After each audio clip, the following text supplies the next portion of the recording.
I want to tell you a little story about a friend of mine yesterday who was really feeling quite confused, and he turned to me as a friend, knowing that I'm probably one of the few people who don't sit in judgment on him and would kind of hold that space to let him process. So it was so powerful in just that 5-10 minute conversation. I just really felt compelled to share it.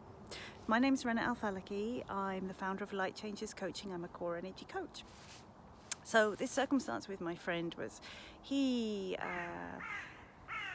is in a very serious relationship, and really loves his girlfriend and wants to look at making a commitment to her.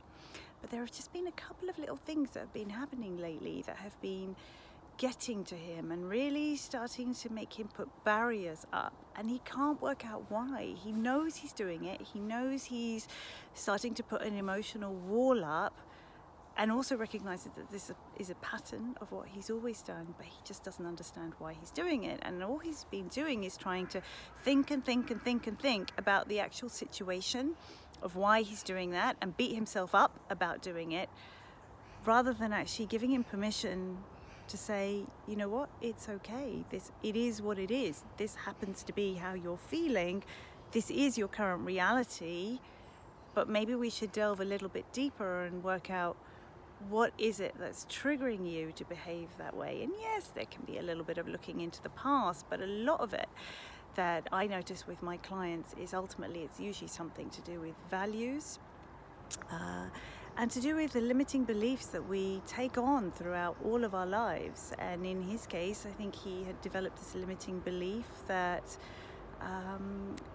that people let you down when you get too close. And so a few little incidences have set off those triggers in him.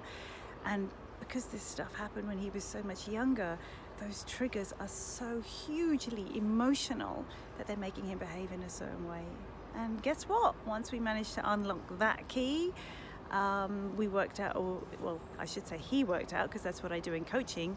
The client is the one who then comes up with the next steps, but he was able to start to feel better straight away. He'd released that energy, he felt more powerful, and then he himself designed steps for how to move forward, for how he was then going to sort out the situation, because he didn't want that wall up. He wanted to let the wall down, he just didn't know how to, because he just kept bashing at it rather than, you know what, let's just find a way through. And that's what core energy coaching does. And I felt so good, just that little 10-minute conversation, just kind of like laser coaching, is what got him there, to move forward and go and have some great communication. So it's just a little bit of an example and a little story to share with you today. And I think I'll be sharing quite a lot more, so stay tuned.